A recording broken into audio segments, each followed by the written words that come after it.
Well, I don't have a table in here, and I'm looking for something.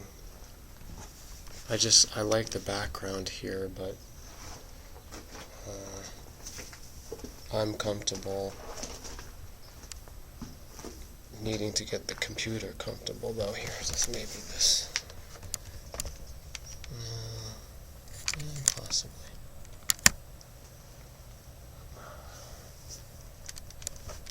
Let's see here. Yeah. Okay. Yeah, maybe that'll work. Maybe that works. Okay, good.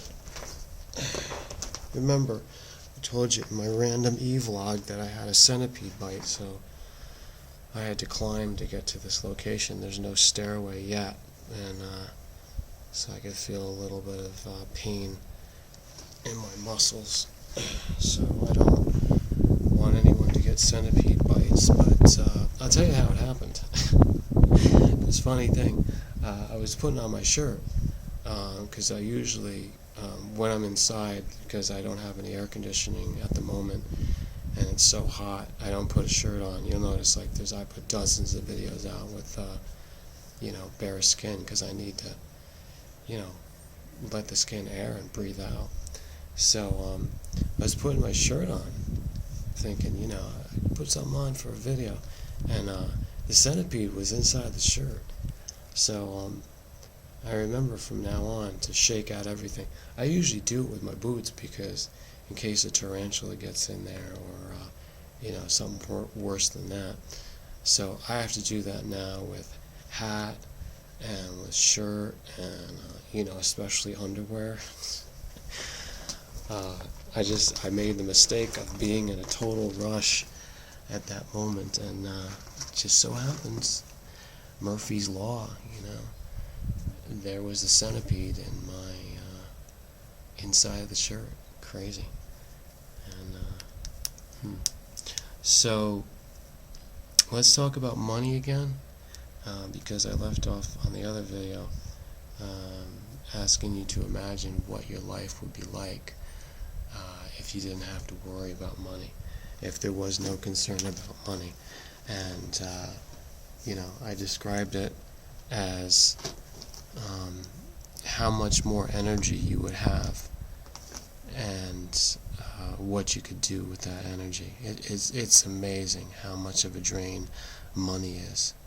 It is the biggest drain on our life's energy and on our soul. There's just nothing that compares with it. People want to say that money is like a tool, or money is like a hammer, or money is like barter. Money is like wine. Money is like chocolate. Money is like love. Money is not any of those things. Money is such a huge phenomenon. What do you want to call money? Is it a thing? Is it an action?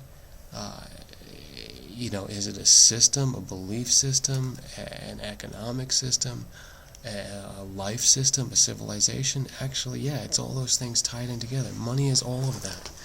Money is like the entire civilization, because without it, you would have the end of that civilization. You would have a different civilization.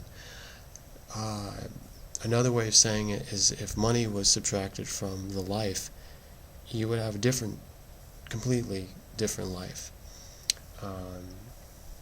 But that's not the same with anything else they try to compare it with. If you didn't have a hammer, it doesn't change your civilization. If you don't have a hammer, it's not a different life. You're just something that's not there.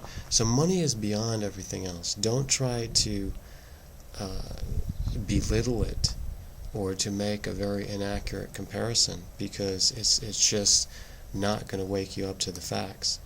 And I don't know of any of the great religious leaders that have promoted money. Muhammad did not.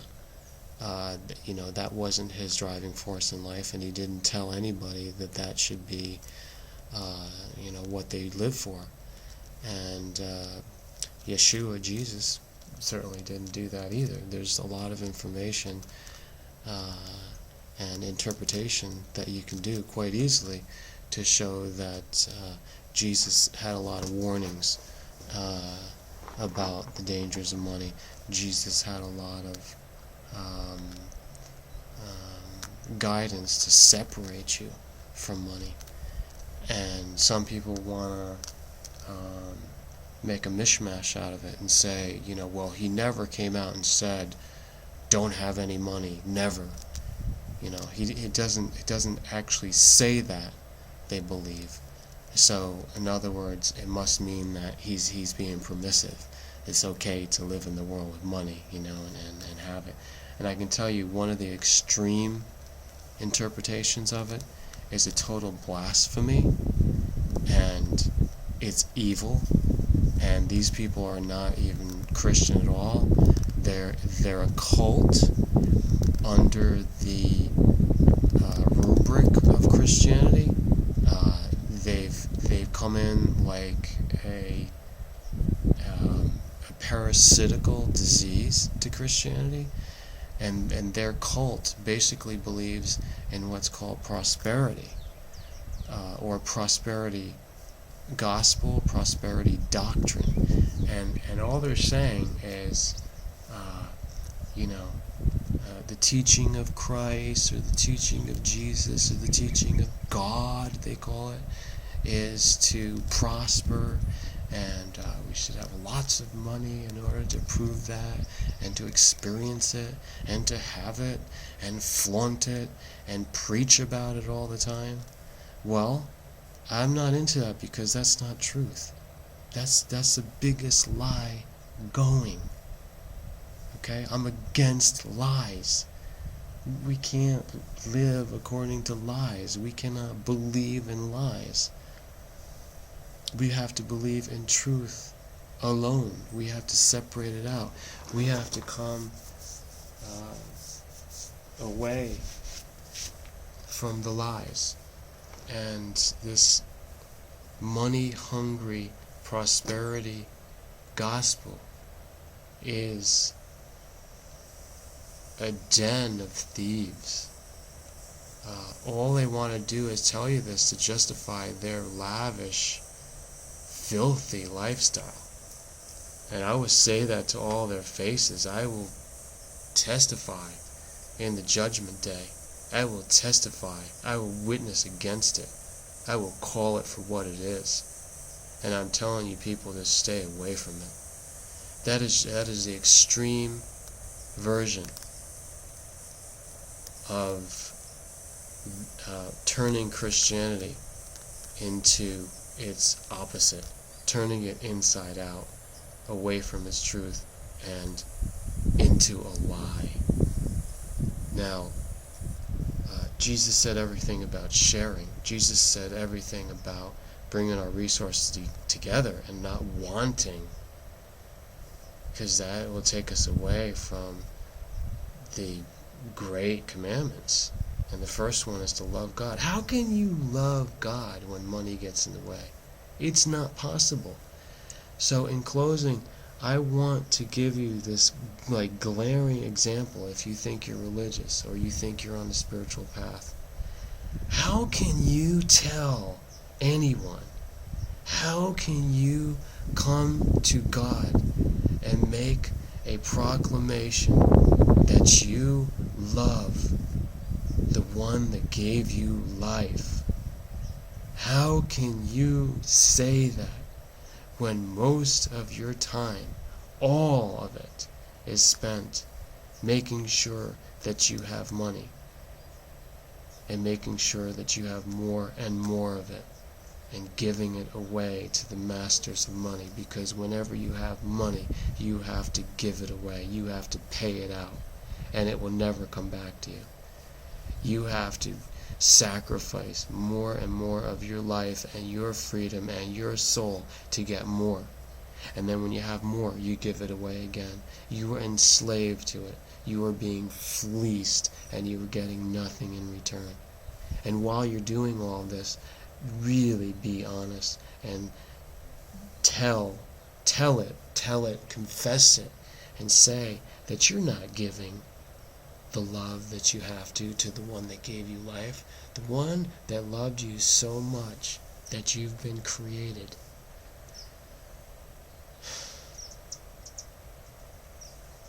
I should do a whole video just about that. That at the core of all religions, the truth says something gave us life, and you better figure out what it is. It's a living thing greater than you. It's not a chemical. It's not a pile of rocks that gave you life.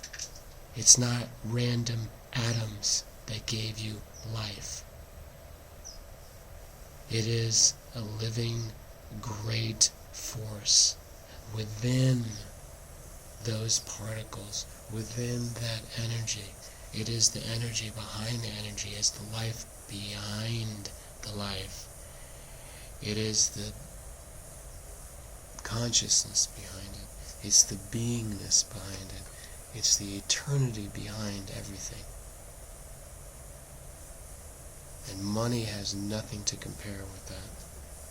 So you need to give the glory and the honor and the love with all your heart and all your mind. And I'm going to add something on here as an interpretation that has been ignored and denied. I'm going to add something onto the commandment so that you can understand it better.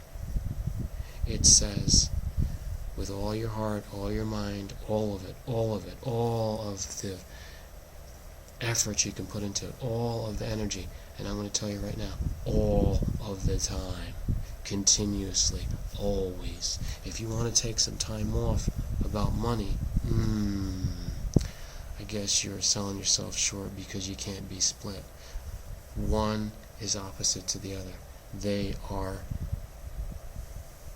in conflict. This is what the beast is, my friends, and I hope you come to realize it, however long it takes you, however many videos I need to explain it, however many talks I need to do to introduce the truth to you, to awaken you. It's going to be done so that you can come out of it. Leave your comments if you want to debate, or if you have some uncertainties, questions, experiences you want to share. Favorite this, share it with all your friends, thumbs up, and of course subscribe, because YouTube is flawed and it might have taken you away from my connection with you. Thanks for listening.